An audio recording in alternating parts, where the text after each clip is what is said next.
When Jamie came home, it was obvious he'd been crying, but he wouldn't say why.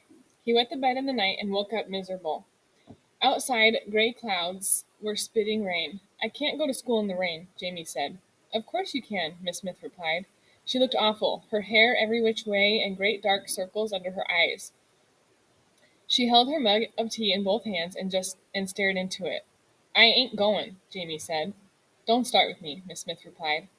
We sat down to breakfast and a plane blew up at the airfield. It crashed, I guess. It didn't blow up in the air. It blew up because it slammed into the ground. The gas tank ruptured. We learned that later. It sounded like a bomb exploding, like a bomb in Butter's pasture. We all jumped up, knocking over dishes and chairs. I ran to the door toward Butter, but Miss Smith grabbed me and Jamie and pushed us beneath the table. After a moment, when nothing else happened, she got up and looked out the window. "Oh," she said, "it's an airplane." Under billows of black smoke across the road, we could see orange flames and twisted pieces of metal. Jamie cried out and would have run to the airfield, but Miss Smith held him back. "No civilians," she said. "No civilians. Not now. See? They're getting the fire out." We could only see servicemen and women, tiny in the distance, working frantically all around the burning plane. "Who was the pilot?" Jamie asked. "Who was the crew?" "We don't know them," Miss Smith said, stroking his hair. "I knew them," Jamie said. I wasn't sure how Jamie could know them. There was a big fence around the airfield now, and he knew he wasn't allowed there. Though of course that wouldn't really stop him, but I didn't say anything. I wasn't going to call him a liar, not over a dead airman. "I wonder what kind of plane it was," Miss Smith said. "A Lysander," Jamie said. "A transport plane. It could have had 10 people on board." We looked at him. He said, "That's what it sounded like before the crash." I was so used to the sound of planes I never paid attention to them anymore. The different kinds of planes didn't sound different to me. Jamie leaned into Miss Smith's arms. She held him tight, rocking him softly back and forth. I stood still, absorbing what I was seeing. Jamie turning for comfort to someone other than me. We ran into Lady Thornton in the village when we were shopping later that week, and she told us that Maggie, she called her Margaret, of course, had gone off to her school and wouldn't be home until Christmas. I was sorry not to see her again. I wanted to talk to her when she hadn't just been hit on the head. I wanted to know if she'd still like me when she wasn't woozy. Jamie kept hating school. He skipped twice, and after that the teacher wrote Miss Smith a note, and Miss Smith started to walk him to school every afternoon. Once he was inside the building, he was trapped. I knew how it felt to be trapped. I'd been trapped all summer in our flat. I'd been trapped all my life in our flat, but I couldn't understand why Jamie hated school. Most of the kids from our neighborhood back home were there, including all of Jamie's friends except Billy White. They had breaks where they got to run and play in the schoolyard. Plus, pretty soon he'd be able to write and read, and then Miss Smith wouldn't have to read us Swiss Family Robinson at night anymore. Jamie could read it to himself. "I don't want to talk about it," he said when we asked him. "I'm sorry," he said when he wet the bed, which he did every night now. "I want to go home," he told me. "You'd miss Miss Smith," I said nastily. "I wouldn't," he said. "I'd have Ma'am." I could imagine Ma'am might have softened toward us, or at least toward Jamie. She probably missed us at least a little.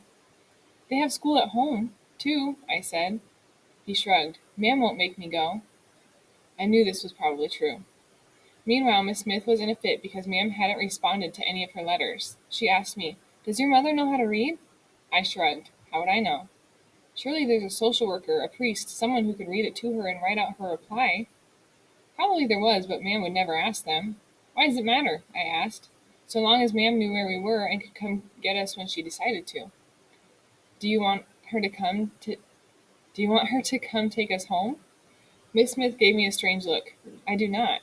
You know why it matters." I didn't. Sometimes I was so angry about everything I didn't know. Miss Smith bought acres of black material for the blackout. We'd been under blackout regulations since the first day of evacuation, before the war even began.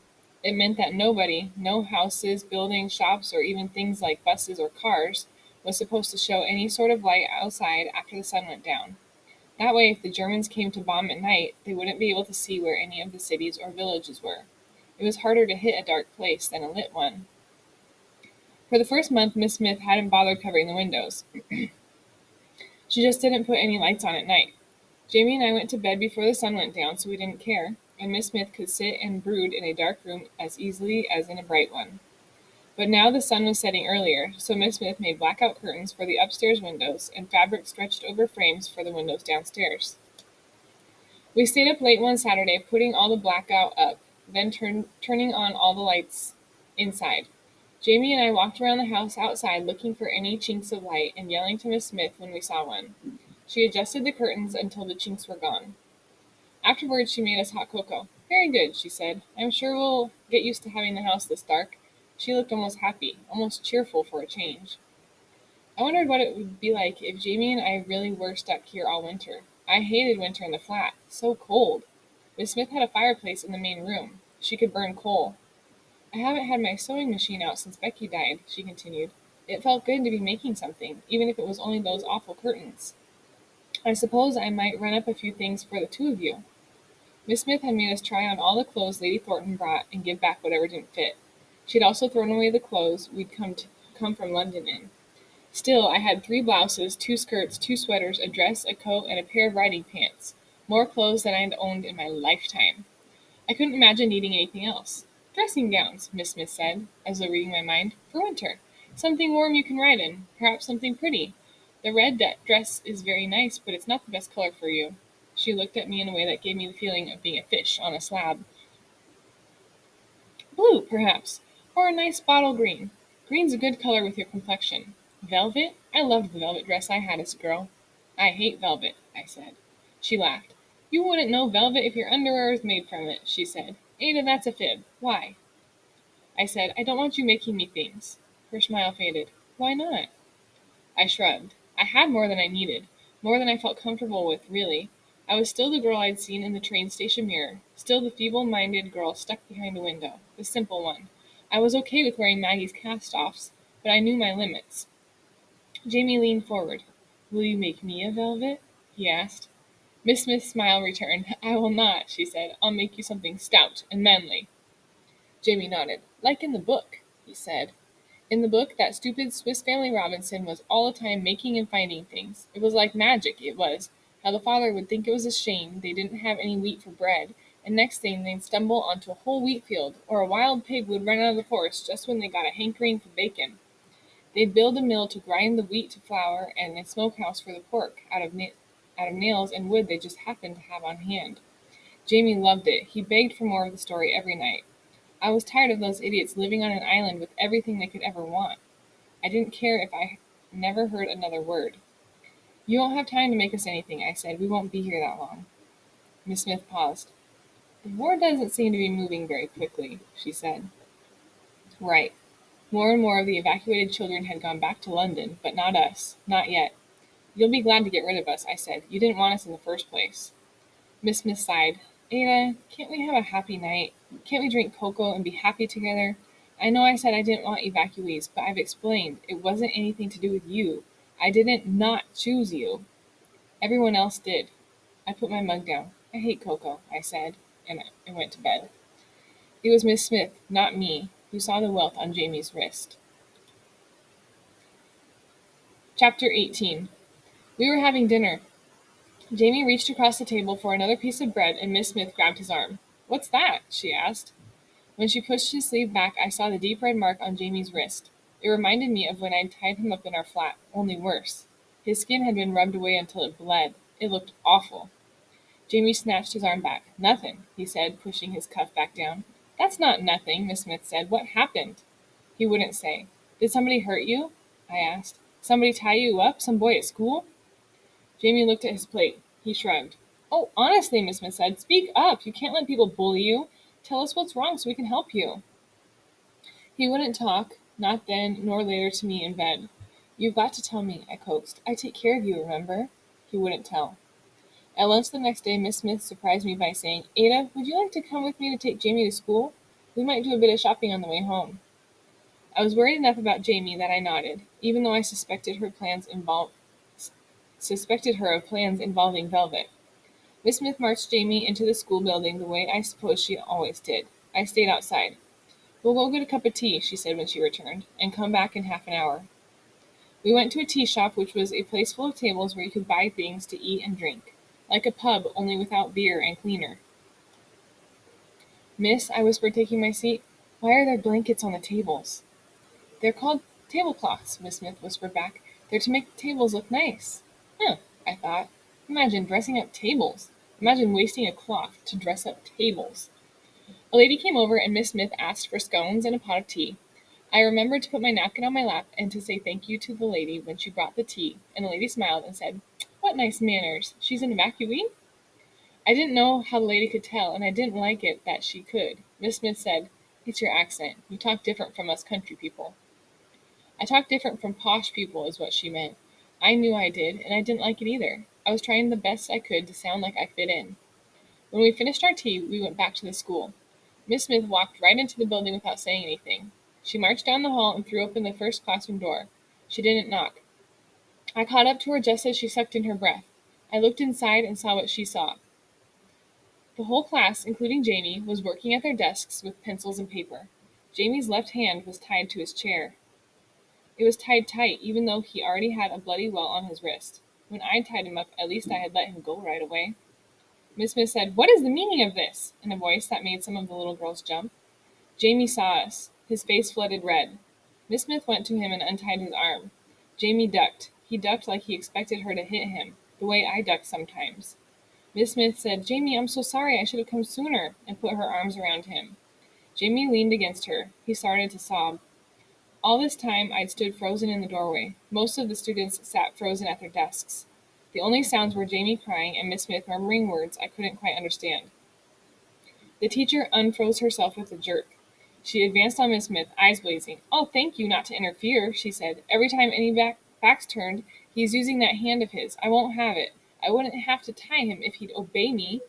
Miss Smith held her ground. Her eyes glittered. "Why shouldn't he use that hand?" The teacher gasped. I didn't recognize her, though I supposed she'd been on our train. She was an older woman with gray hair braided around her head and round wire glasses and a skirt that was too tight. When she gasped, her mouth went perfectly round like her glasses. She looked like a fish. "It's his left hand," she said. "Everyone knows that's the mark of the devil. He wants to write with his left hand, not his right. I'm training him up the way he's supposed to be."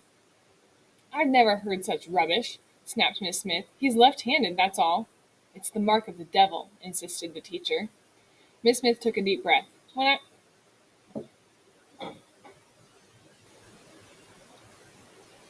Miss Smith took a deep breath. "When I was at Oxford," she said, "my professor of divinity, Dr. Henry Layton Gouge, was left-handed. It is not the mark of the devil. Dr. Gouge told me himself that fear of left-handedness was nothing more than silly superstition and unwarranted prejudice. There's nothing in the Bible against people using their left hands. We can write and ask him if you like. Meanwhile, you will allow Jamie to use whichever hand he prefers, or I shall take action for the wounds he's received." I hated when she spoke with such big words. I couldn't follow it. Jamie's teacher said suspiciously, "When were you at Oxford?" "I graduated 1931, Miss Smith replied. The teacher looked flustered, but she didn't back down all the way. "You are not to come into my classroom without knocking," she said. "It isn't allowed." "I won't again so long as I have no cause," Miss Smith said. She hugged Jamie to her, then stood. "I'll be asking Jamie. I don't want him ridiculed, looked down upon, or punished in any way for using his left hand." The teacher sniffed. Miss Smith stood and guided me to follow her out. I wanted to wait in the hall to be sure the teacher didn't immediately tie Jamie back up, but Miss Smith said we needed to leave. "I've knocked her pride a bit," she said. "We need to let her get it back." "I didn't see why," I said. "I could have told them he hates being tied." But I didn't really understand why the teacher tied him, and I said so. Miss Smith sighed. "Ada, which hand do you eat with when you hold a fork?" I held up my right hand. "This one." "Why? Why not use both?" "This one feels better," I said. "That's right, and Jamie eats with his other hand, his left hand. He always does. That hand feels better to him." I guess he did, but I'd never noticed. I'd never cared. So? "So he's learning to write now, and it's much harder to write with the hand you don't eat with. I'll show you when we get home." She opened the main door of the school, and we went out. A chill wind swirled some dead leaves around the steps. In the Bible, the good people stand on God's right, and the bad people stand on the left, before they get cast into hell. "So some people, idiots," I supplied. "Yes," she smiled at me. "Some idiots think left-handedness comes from the devil. It doesn't. It comes from the brain." "Like that man you were talking about?" I said. "What? Oh, Dr. Gouge. Yes, he's a Regius Professor of Divinity at Oxford University, where I studied." And he's left-handed like Jamie? Miss Smith snorted. I have no idea. I didn't read divinity. I never met the man. She lied. I looked at her sideways. So you didn't go to Oxford? I said. Whatever that was, whatever it meant. Of course I did, she said. I studied math. We walked down the road. Is a clubfoot like that? I asked. Like being left-handed? In a way, it's something you're born with. No, I mean, is it what the teacher said? A mark of the devil? It would explain everything, I thought. Ada, of course not. How could you think so? I shrugged. I thought maybe that's why Ma'am hated me. Miss Smith's hand touched my shoulder. When she spoke, her voice was uneven. She doesn't. I'm sure she's not. She stopped walking and turned to face me. I don't know what to say, she said after a pause.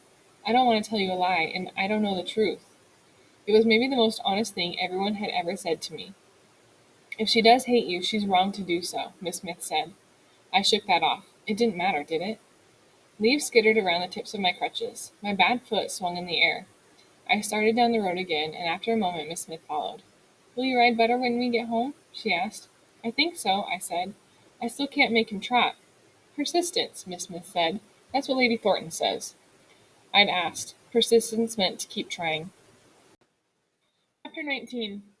The very next day before Jamie went to school, Miss Smith took us to the post office to register for our identity cards.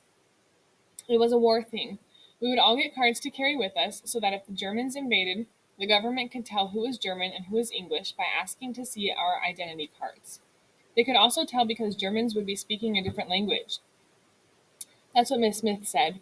While we stood in line, she explained that all over the world people spoke different, not just different the way I sounded different from Miss Smith and Maggie, but different like actual different words.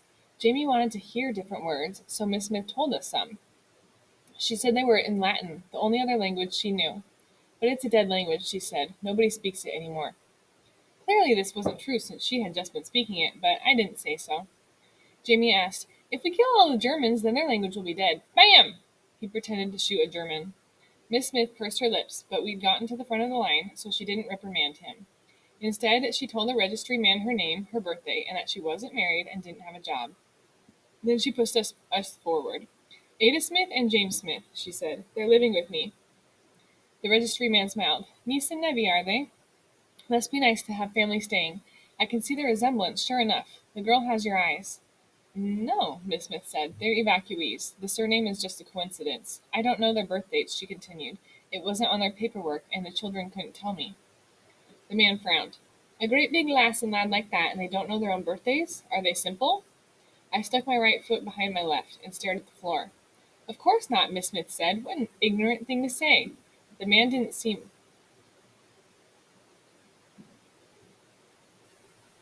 put off by her tone. Well, that's very nice, I'm sure, he said. But what am I supposed to put down on the form? The government wants proper birth dates. There isn't a spot for don't know. Write down April 5th, 1929 for Ada, Miss Smith said. After asking me how much I could remember about Jamie being a baby, she decided long ago I must be 10. For Jamie put February 15th, she looked down at us. 1933, she said. We're pretty sure he's 6 years old. The man raised an eyebrow but did as she told him. What's all that mean? I asked when we were back on the street. Birthdays are days you get presents, Jamie said gloomily, and cake for tea. And at school, you get to wear the birthday hat.